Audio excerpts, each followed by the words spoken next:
Welcome back, viewers. It's James Kalm, your half-assed reporter, the guy on the bike. And we're out for a Friday afternoon. We're going to try to do a little round robin of galleries, if we can. We're going to start out here at Minus Space, one of our favorite places for reductive abstraction. Okay, we're going to look at an exhibition by Robert Swain. We'll take a sweep over the installation. This is Robert Swain's Immersive Color.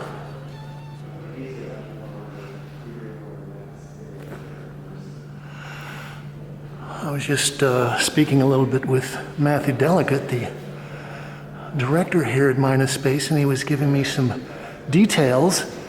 I guess Robert is 81 and has been working with this kind of color systems for about 60 years, 55 years, something like that. And well, he's got a lot of ideas about the color.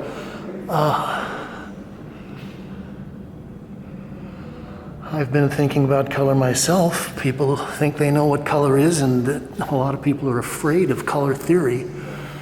But this is a question that goes back to Pythagoras, and he had some ideas that colors were related to the 7 layers of the celestial spheres and the tones of the musical scale.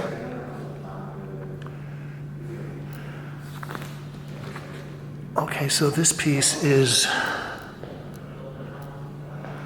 9x9 red-orange 2021 acrylic on aluminum panels, 9x9 feet.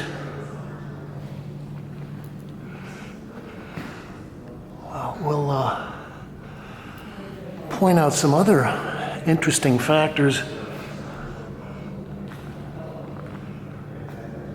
This is titled 10x12 green/red 2021 acrylic on aluminum panels. This is 10x12 feet. Yes, color theory scares a lot of people. Isaac Newton was one of the geniuses that figured out that color was involved with light, and he did his experiments with the prism in his darkened room. One of the funny things is that the Isaac Newton color wheel has 7 basic colors, and he included indigo, which I guess would be somewhere up there. But a lot of people were saying that was interesting that he did that because he had to have 7 colors that he would base his theories on. And even Isaac Newton, this is, geez, I don't know what, 3,000 years, 2,500 years after Pythagoras, Isaac Newton still believed what Pythagoras believed, which was the world was based on these celestial spheres and the 7 levels of the visible planets and the 7 notes of the musical scale and all that stuff. One thing I would point out, and we'll see how much of this you can get from the video, is that each one of these squares is a solid color, but when you look at this from a distance, you get a little halo along the edges, and this is all optical. This is an illusion. And I think this is one of the things that Robert likes to play with is the, there's some technical term for that. Matthew, excuse me, what do they actually call that when you have the shadow, the shade, the illusion of the shading on the... The fluting effect. The flute. Yeah, you call it fluting effect, but the Fluting effect. Leslie Roberts. yeah, the term we use is simultaneous contrast. Right, simultaneous color contrast. Okay, thank you. The fluting.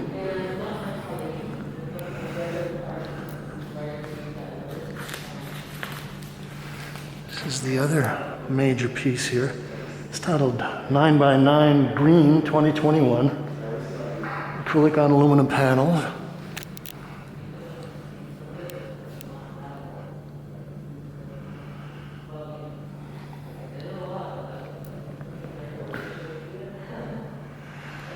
Okay, so I'll read a little bit from the press release.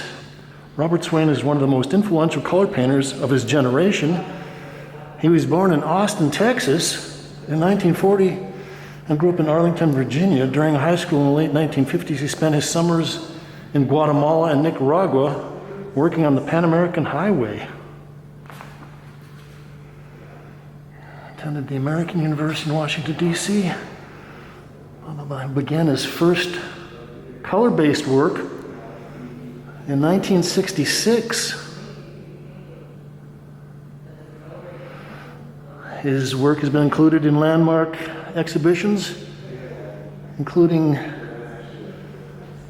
Art of the Real, curated by Eugene Goosen at the Museum of Modern Art in 1968, and some other great things. Also, Robert is a essential core part of what has become known as the Hunter Color School. Several of the people that Robert worked with at Hunter for years and years also were doing experimental color pieces. Okay, let's look at some of the smaller pieces.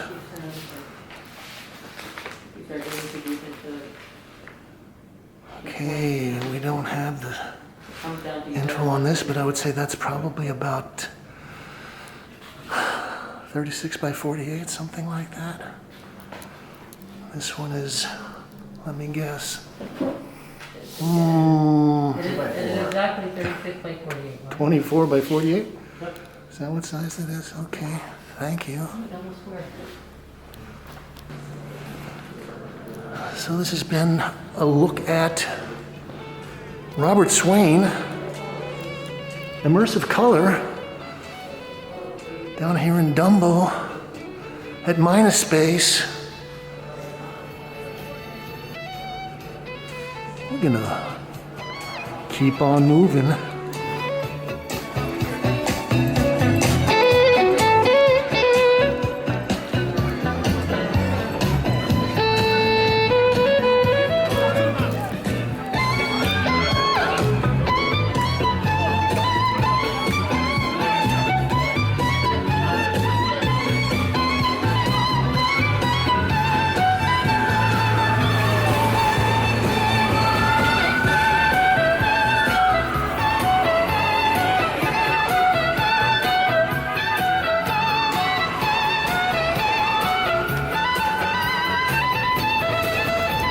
Well, we're back on the border between the Lower East Side and Soho. We're gonna try to pop in here to the Eric Firestone Gallery. Take a look at a very interesting and historical show by Ellsworth Ausby, Somewhere in Space. Hello. Should I put my mask on? Thank you. Okay, well, we'll catch a little view of the wall text here. You can pause and read this.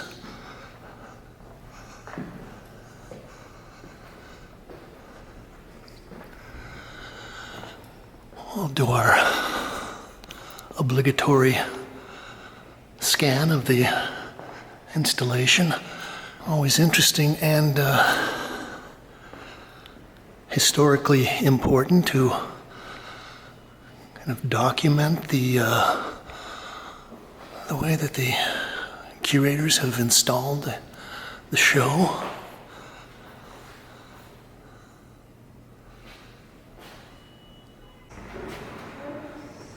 Well, we'll start our perusal here. This is untitled 1975 acrylic on canvas, 66 by 109 inches.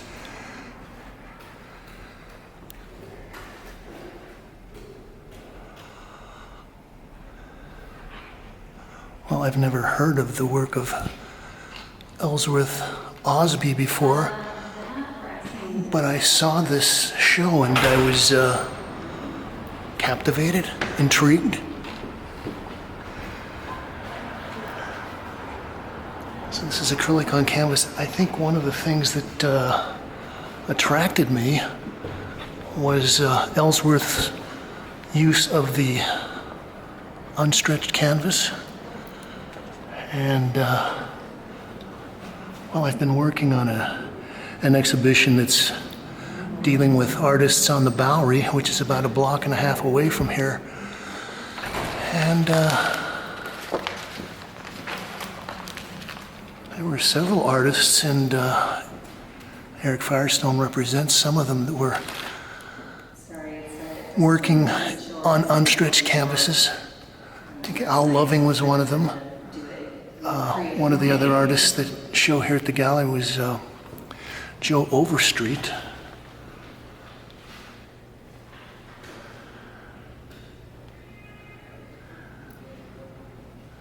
It's titled Moving It, 1970. This is 71 by 121 inches.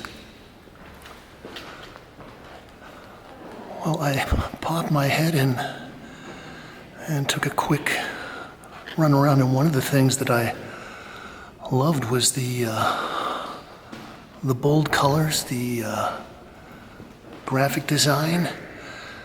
I guess these are all paintings from the 60s and 70s.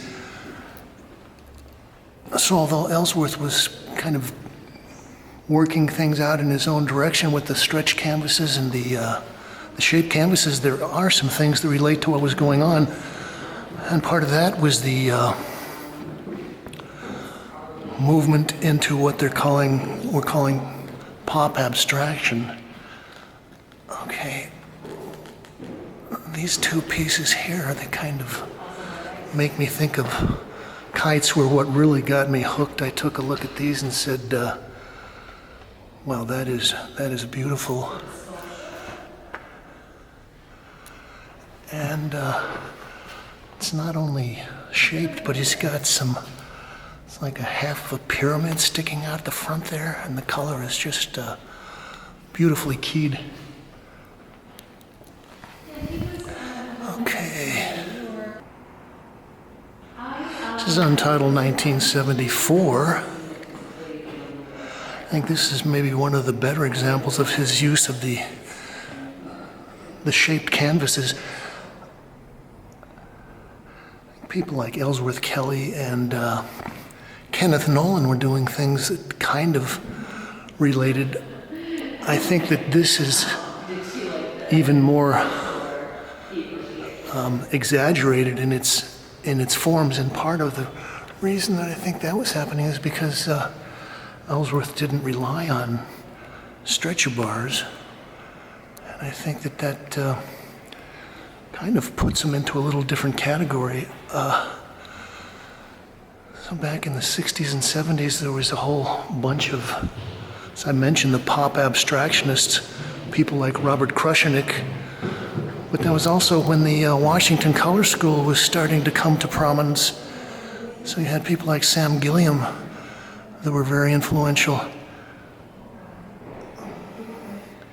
It's titled Dig That, 1970. It's a 71 by 116. There is a kind of a difference, though, with the paint surface that Ellsworth was getting. A lot of the people like Sam Gilliam and Joe Overstreet were doing things that were more stained. But this piece is by Ellsworth. It's got a real build-up, so there is a real kind of painterly surface, and that's kind of closed out the weave, so you get a much, well, richer, more interesting surface just from the pigment.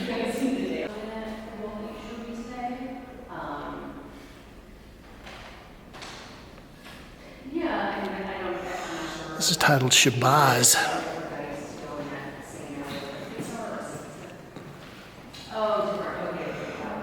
Okay, so I like the kind of the big forms here on the end, and they do kind of give you a graphic sense of a three-dimensional cone, maybe. Nice areas of, well, I wouldn't call it flat color. There's a lot of variegation, and I think Ellsworth spent a lot of time kind of building up, getting a very kind of uniquely acrylic-y surface on there, which is kind of a unique quality of the plastic paints. But then he's got this beautiful connecting stretch of bright primary colors.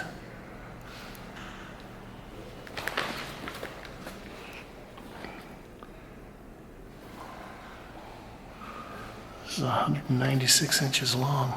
That's long. This is untitled, 1971. 72 by 104. Well,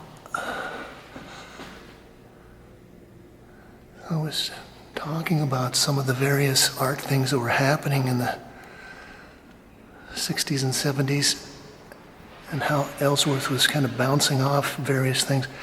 I think this kind of gives you an idea of how maybe his relationship to someone like Frank Stella also played a part in where he was going.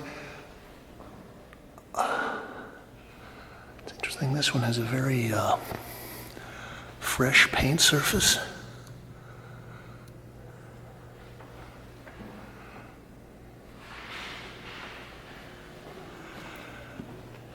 Okay, that's interesting. We got a little gash cut in there.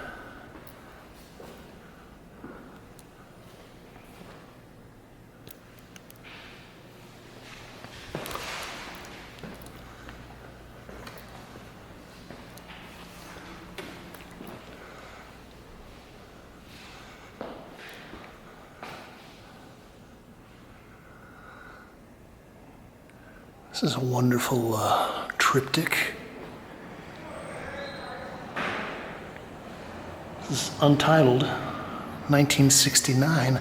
So I think these may be some of the oldest pieces in the show.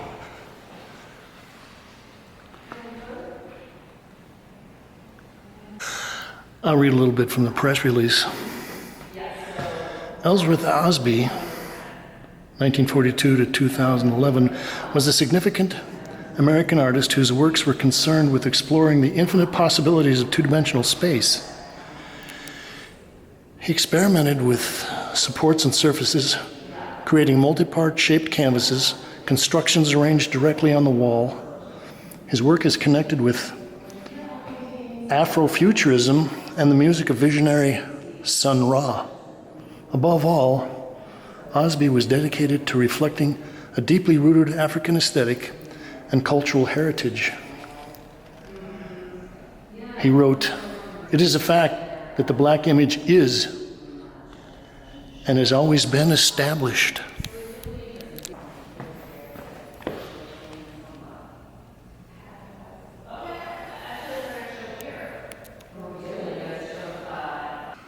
Here are some of the sculptures.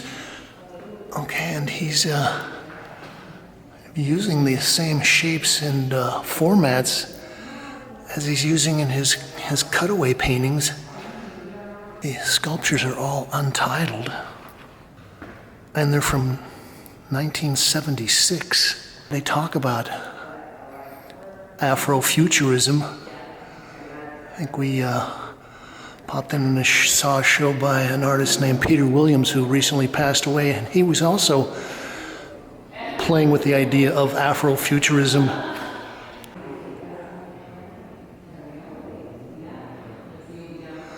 It's titled Passing Through. 1970.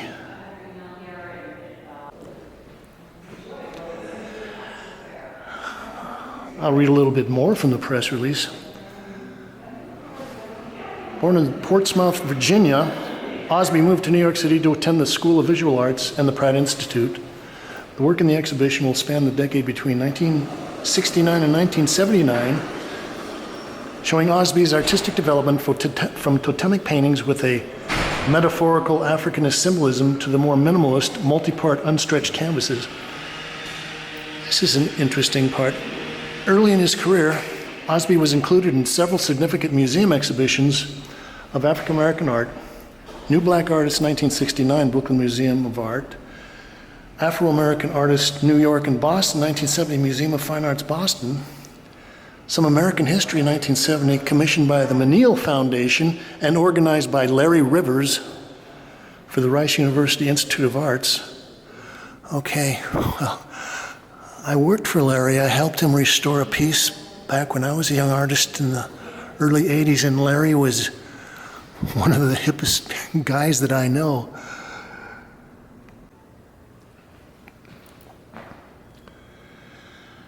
It's untitled 1970, painted plywood. It's 82 by 34 by 24. Okay, so this relates to the little shaped pieces up in front.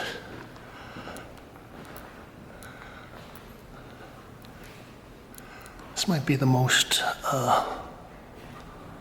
complex of the cutaway pieces. It's titled Space Odyssey. This is 1980.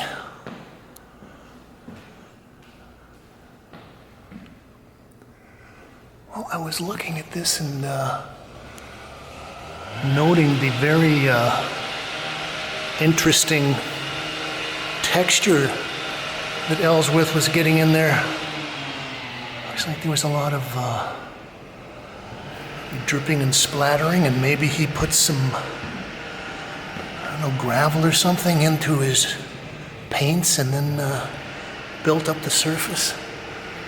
Okay, if you're hearing some whining sounds that sound like chainsaws, I was warned by Jennifer Samet that the fire station across, well, next door, they actually have to test their grinders machines that they use to cut people out of cars with every day, so they get a little 5-minute burst of these motors running. It's titled Ancestral Spirit, 1969. So this is maybe one of the only pieces that you get a very obvious reference to a human figure. We've got like a head, a face mask, and a torso, a couple of legs.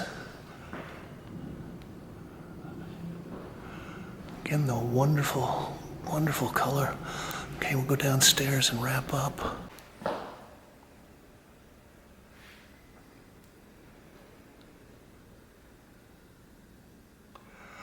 It's untitled 1974. 37 by 124 inches.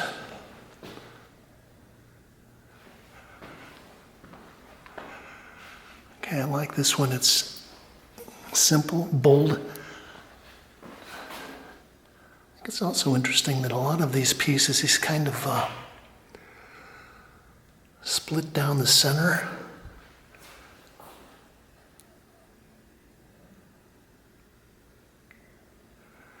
and great color. I mean, that is as simple as some kind of medieval heraldry. That's what they're talking about, Afro-Futurism. And we're going to wrap up looking at this piece. This is sunrise, sunset.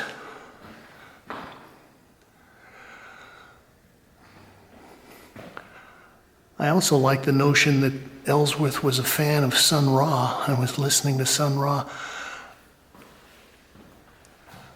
Gosh, I was listening to his music back in the late 60s, early 70s. And at that point, you know, with all of his outfits and everything, a lot of people were looking at that and thinking it was kind of interesting as a novelty act. And then I started listening to it a little longer and a little deeper, and I realized how profound Sun Ra was in his whole concept and all the various styles of music he was using and playing with and cutting and pasting together like a collage, and got some of the rhythms and some things that he was putting together was fantastic.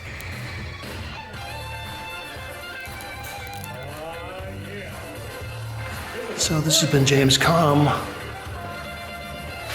recording on Ellsworth Ausby, Somewhere in Space, paintings from 1969 to 1979, here at the Eric Firestone Gallery. You can like this, share, post it on your social media sites, and you can subscribe. And you can leave your thoughts, ideas, comments, and criticisms below. I just ask you to say, thank you, Kate.